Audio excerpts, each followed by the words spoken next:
Welcome, everyone. I'm going to take these off, actually. The glare bothers me.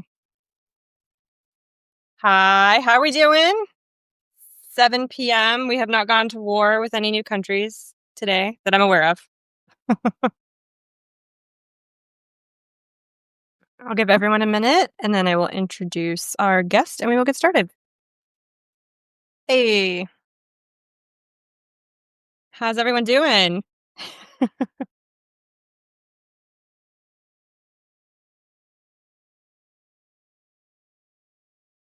Nobody wants to tell me. They just want to hit the little heart button a bunch. Welcome. Okay, I think we can go ahead and get started. Okay, so what up, witches? Hello. Overwhelmed. I'm so sorry. So I'm here with David from the Downballot. We're going to talk about the Downballot because I am obsessed with the Downballot. And I love y'all's podcast and your website, and I'm in your Google Doc or spreadsheets constantly. And it is an essential tool for me managing my anxiety around politics, which we can get into in a little bit. But if you would introduce yourself first and tell the people what the Downballot is, what y'all do. My pleasure. Well, thank you so much, Amanda, for having me on this show. I run a Substack called The Downballot. I am the publisher. And as the name might indicate, we are devoted exclusively to the elections that take place below the presidency. Believe it or not, there are literally 500,000 elected offices in the United States.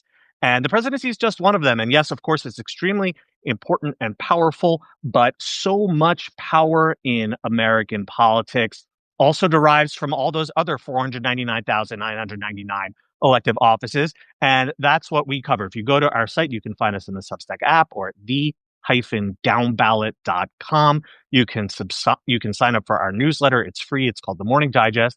Comes out every weekday morning at 8 a.m. Eastern sharp.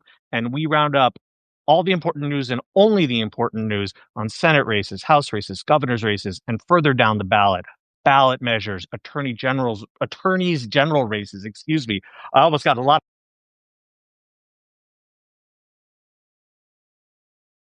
there. State legislators, secretaries of state, and much, much more. And these elections never get the attention that they deserve. And we are here to shine a spotlight on them because they really are that important. And I think we all know how important they are this year in particular, because the presidency is not up on the ballot for another few years, but the midterms are looming this November. And it's a huge, important opportunity to stand up in the fight for democracy. There's a line in y'all's about that I love where you say, if there's a race too obscure for us, we haven't come across it. And I love that so much. Because I'm forever joking to people that, like, you need to be paying attention to, like, your sheriff and your dog walker and your milkman and your mayor. And they think I'm kidding. And I'm just, like, super not kidding. I'm not kidding. So, as you said, down ballot races, I did not realize that there were that many elected offices. I knew there were so many. But one of the first things that I realized when I subscribed to your Substack was that there are enough that you have to cover them every day. Like, that seems yes. surprising. It was like, surely there's not enough content here for a daily newsletter, but I was super wrong. You were totally wrong. Yep.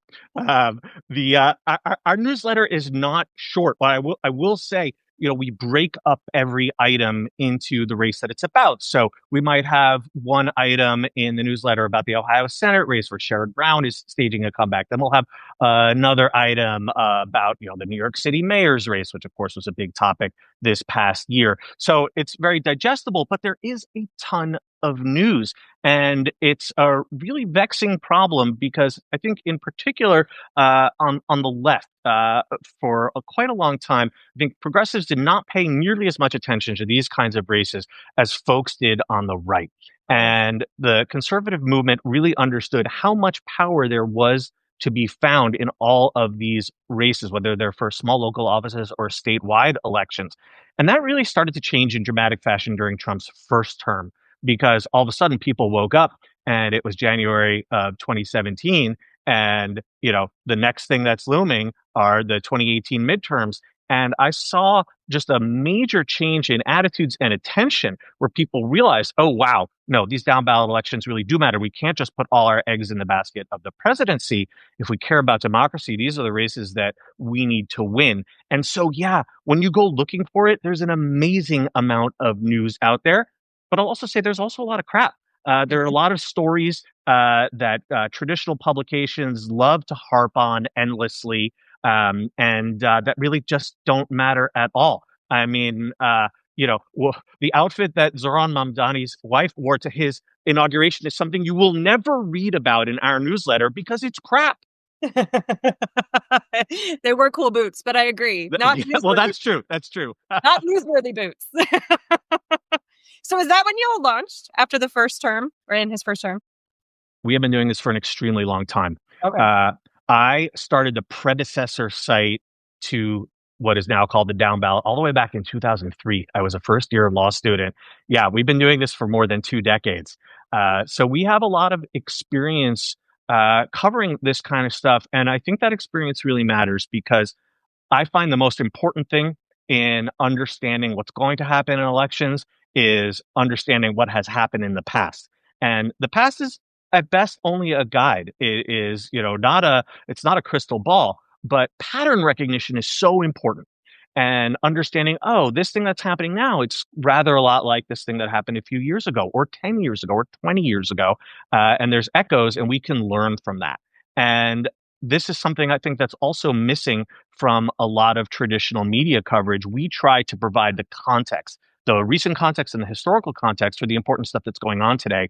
And so much media coverage, it's like Groundhog Day or goldfish style. Yeah. You wake up and it's like everything is brand new, nothing's ever happened before, and we really try to fill in that gap. I noticed that recently in the coverage of the retirements that are happening in Congress right now. It's all very breathless and like so many people are retiring. It's historical. It's kind of not actually. Like we had more retirements his first term in this midterm year than we did this. So it's things like that I think that y'all do that I think are super important. Like because without the historical context, headlines like that can seem like maybe MAGA's over, but that's not what that means. Right. What that means. That's such a. Oh, sorry. Go ahead.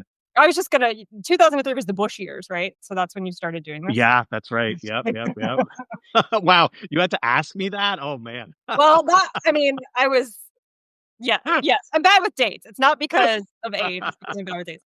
So let's talk for a second about what kind of data you collect, because I will say in my content, when I talk about, people ask me all the time if, are we going to flip the House in the midterms? How are we doing in special elections or whatever? And I can say we're plus 13 in special elections or plus whatever.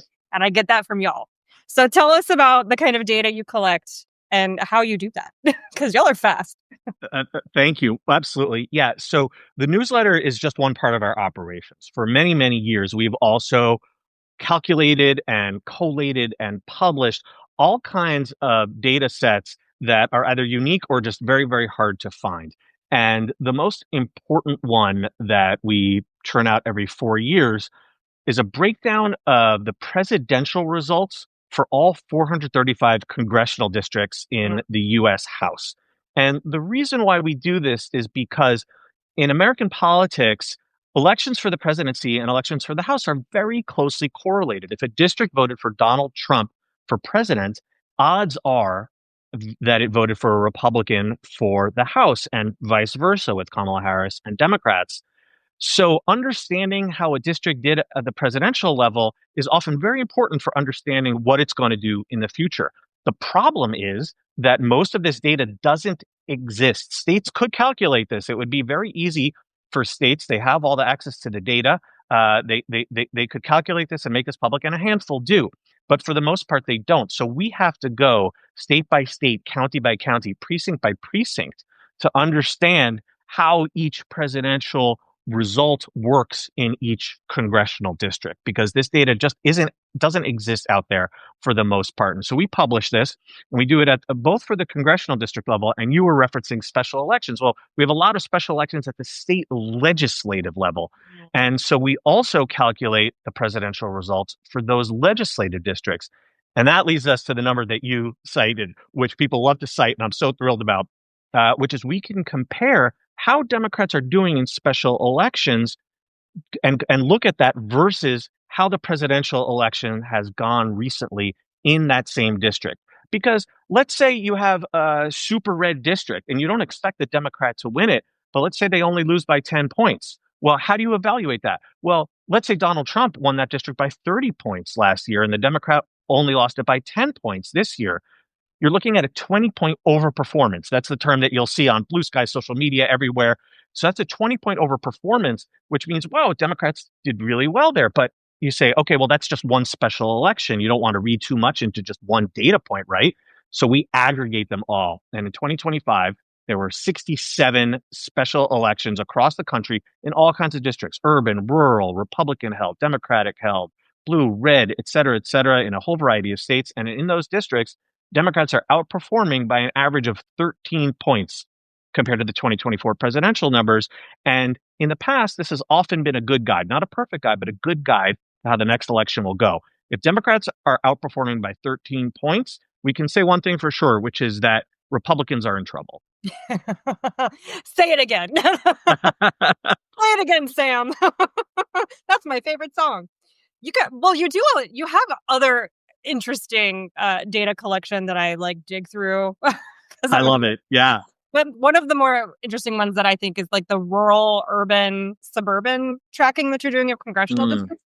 Do those change over time, or is that like pretty steady? Like yeah. Yeah. So yeah, I love you really done a deep dive into our data repository. I will say, if you go to the-downballot.com, one of the tabs at the very top is our ultimate data guide, and it's got just dozens and dozens of links. If you're a data nerd, you love hanging out there. You could spend hours. And so we tried to break down districts in all different kinds of ways. And, someone might say, oh, well, that's a rural district. That's a suburban district. Well, exactly how rural or how suburban? Those are actually surprisingly difficult questions to answer.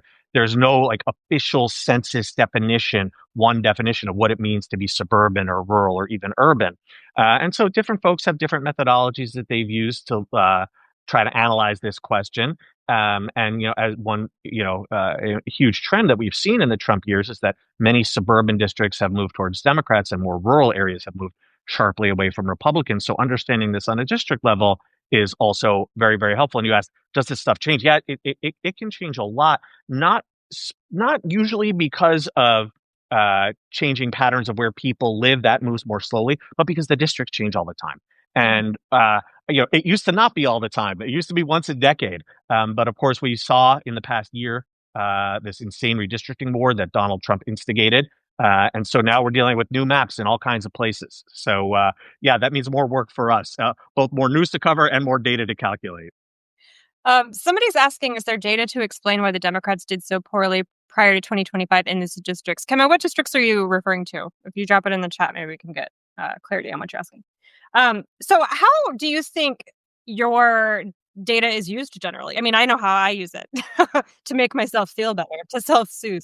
But I also use it like when I'm feeling particularly anxious, I want to go do something. So if I'm digging around in like your special like election data, I look for patterns. So like one of the first things for the first indicators that I had that like Iowa was looking particularly interesting for us because of the special election data in your tracker. And then I can go talk to like young progressives who are running in Iowa and try to boost them and, do what I can to focus on that area. But I'm starting with what y'all are doing. Are people doing similar things with your data, or like how does the public use it, or what? Yeah. Absolutely. I love to hear that you're really deploying our data in such an activist way. We have a very broad audience, and it includes a lot of activists and organizers. It includes political professionals, folks who work on campaigns or for consulting firms or party committees, and also a lot of journalists and academics.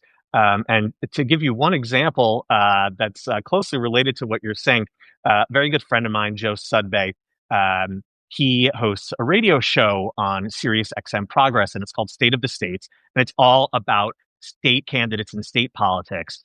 And he will often host candidates who are running in special elections. And Joe loves to tell me that he often first hears about these candidates because of something that we wrote about in our newsletter. So that's just one way. Certainly we keep track of our media mentions as one does, and so we often see our data like the presidential results by congressional district cited in media articles, but also the special election stuff too. People have really increasingly paid attention to that. I am going to toot my own horn here. We really pioneered this approach of comparing the specials to the presidential results and then aggregating them. And we started doing that during Trump's first term. And it used to be, that hypothetical example I gave you of the Democrat who loses the Trump plus 30 district by just 10 points. People would sneer at that and say, oh, it's a moral victory. It doesn't matter. You still lost. The reality is that, when you add all this data together, suddenly a lot of moral victories add up to a bad political environment for the GOP. And people have really taken that approach very seriously. And, we saw the Tennessee special election with Optin Bain, which I'm sure you followed. She wound up losing by about 9 points, but this was a Trump plus 22 district. And Republicans freaked out after that. Even though they won by almost double digits, they won the race, but they still freaked out, and appropriately so. They didn't try to bury their head in the sand, which surprised me because in the past they have. But it really has changed attitudes about how people look at these special elections and go beyond just the win-loss record. Yeah.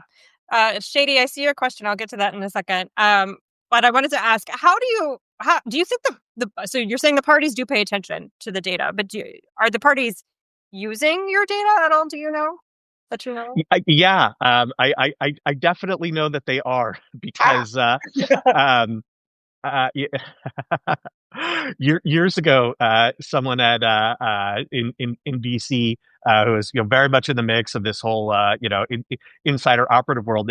They told me that they preferred to share our presidential results by congressional district because it's in one link, publicly available, and they could easily share it with someone.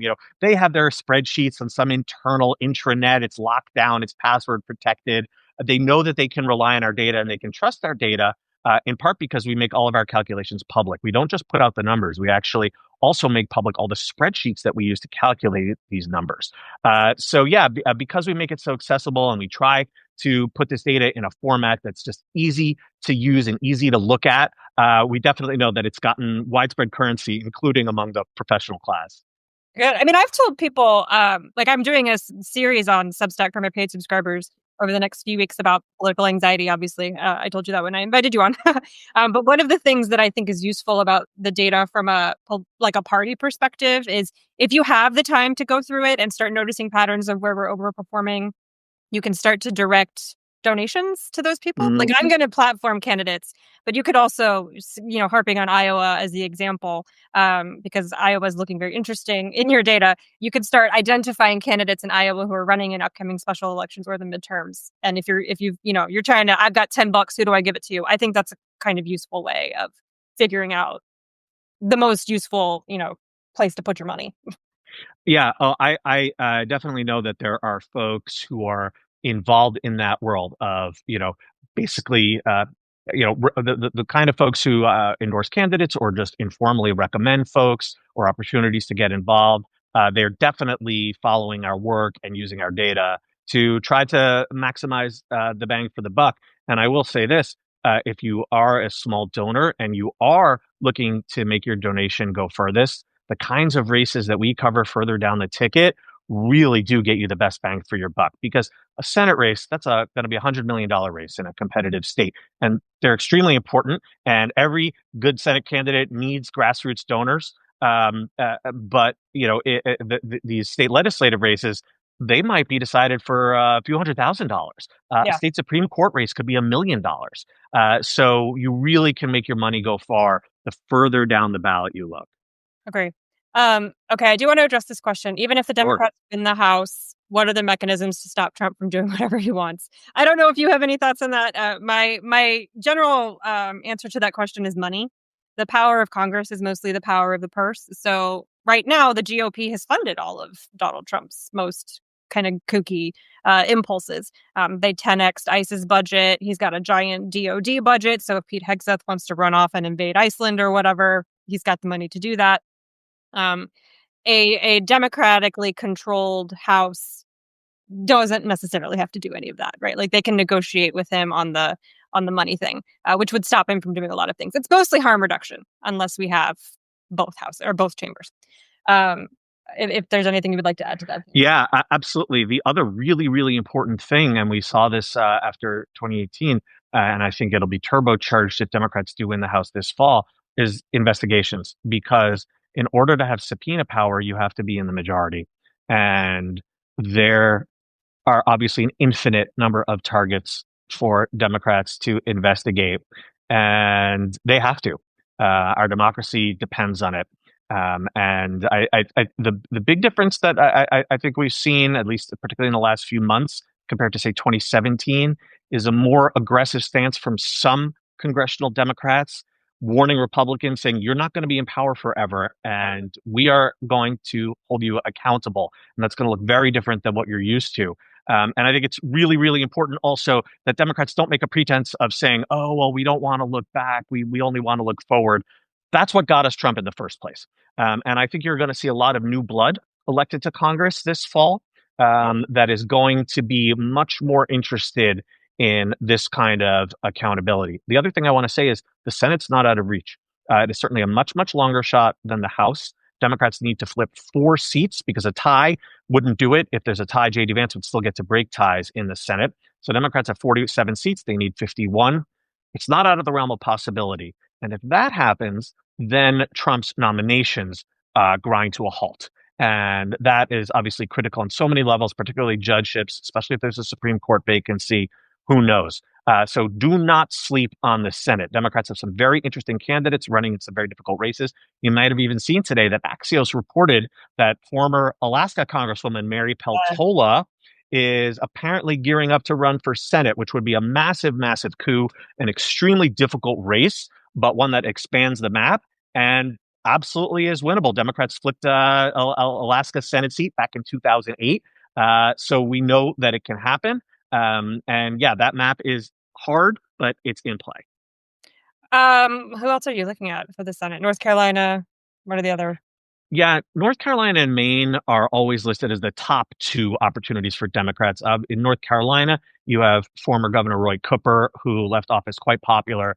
Another big recruiting coup for Democrats. He's running there against Trump's former RNC chief, Michael Whatley. This is for the open seat that Tom Tillis unexpectedly retired from in a huff after getting furious with Trump. It only took him this long. And then there's Maine, that Susan Collins is running for re-election there, or well, it looks like she's running for re-election. She actually still has held out the possibility that she might retire. We'll see. There's a kind of strange Democratic primary going on there. I'm going to put that one aside for the moment. I don't think we need to dive into that race. But those are always the top 2 races that everyone lists because those are the bluest states that are up. After that, you have to go to redder states. But Democrats have interesting opportunities in quite a bunch. Just mentioned Alaska. Texas is certainly possible, especially if Republican Attorney General Ken Paxton wins that primary. He is absolutely unhinged, and even Republicans are very worried that he would damage their prospects. Democrats have a primary there. They have some interesting candidates. Iowa, again, you mentioned Iowa, and I'm so glad that you did because, wow, there's an open Senate seat in Iowa as well. Joni Ernst, she retired there unexpectedly.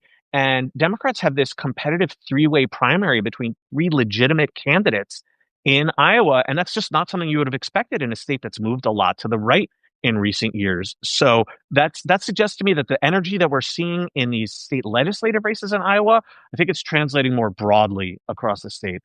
Ohio, I name checked Sherrod Brown earlier. Don't sleep on him. Kansas, I wouldn't sleep on that one. Really? That's a dark horse opportunity.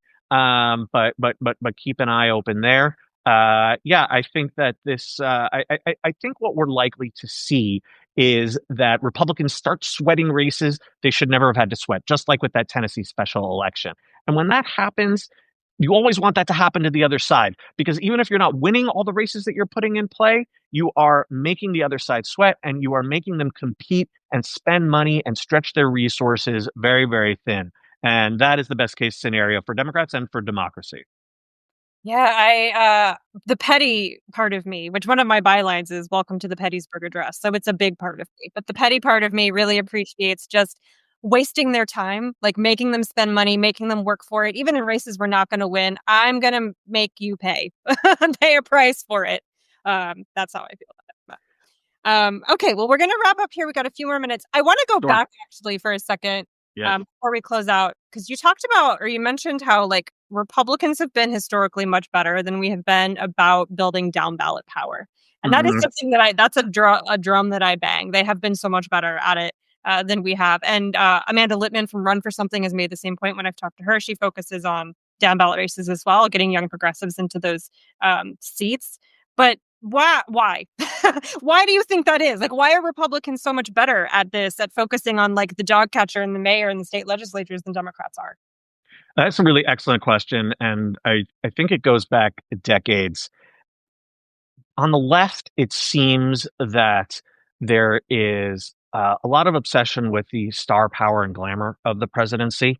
Mm. And, it's in a way sort of symbolized by the West Wing, the TV show, which was kind of like, liberal fan fiction in a way. It is. Um, and, and the ultra wealthy liberal donors have generally not been interested in the unsexy work of this down ballot party building. Whereas on the right, I can't exactly say why these conservative mega donors have for decades been more open to funding these kinds of races. There's probably a lot of reasons, but the fact is that they have been. And so, decades ago, for instance, they corporations started, they were losing cases at trial, injury cases, and getting hit with huge verdicts. Especially in southern states, and business interests realized, well, we could spend money on some of these state Supreme Court elections and get in a new, more favorable court that's going to clamp Ah, down on these verdicts, mhm. and, screw over the trial lawyers who are a big Democratic leaning constituency. And so they started enacting this plan ages and ages ago, and it really worked for them. And it wasn't just the courts; it was also legislatures and governorships, et cetera. And so I think that big money understood that you spend a few $1 million on a few elections, and that could save you hundreds of millions or billions down the line in jury verdicts or regulation or whatever might be the case. And I think that connection was always less obvious on the left. And Mhm. now I think people are starting to see that. People understand, especially with the redistricting wars of the past year. Oh yeah, control of state governments really, really matters, because people said, how are Democrats gonna respond to Texas? And the answer is, well, there aren't too many opportunities because Republicans just control so many more states. Yep. So yeah, it's a long term problem. I really think that the we need to make down ballots sexy again. Yes. Is what I would say, because I think that this is really has been in so many ways led by the grassroots, and we need you need all of the forces of democracy working together here, and that includes the big donors willing to fund these long-term infrastructure projects, to recruit candidates, to give campaign staffers a home between races, to even just research what's going on. And we have seen that change over the last decade, and I'm hopeful that it continues to change. Hard agree. I would wear a "Make Down Ballot Sexy Again" t-shirt, just for the record. Hell yeah! All right, you'll get the first one. Georgette, I wanted to respond to your comment. I worry that by spending so much on ads, we do little more than build profits for the media companies. That is a great point. And actually, I did an interview today with Nikki Fried, who's the chair of the state party in Florida. And we were talking about the changes that she's making to the state party strategy in Florida to try to win that state back. And she said the exact same thing. She said the exact same thing. That the ad spending in Florida was so TV focused. Nobody watches TV anymore. Everybody's on streaming or following content creators or social media. So I think you're right on. Okay, yeah, school boards have been a huge focus. So we have 40 seconds left. If anyone wants to drop in a last question, or if you've got anything final to any exciting races this year, what are you most looking forward to? Wisconsin has another Supreme Court election coming up in April. Put that on Okay. your calendars. It is a huge one. You will recall last year that despite Elon Musk blowing $25 million, liberals held on to their 4-3 majority on that court. This is a chance to flip a conservative seat and take a 5-2 majority. So pay close attention to that one. It's going to be a real big race. That's good to know. Elon Musk. Oh, Lord. Yes, Amy Acton. I'm excited for her too. All right. Well, thank you so much for your time. And, everybody go follow the Down Ballot on Substack, and they have a great podcast as well. All right. Thank you so much for having me, Amanda. Bye.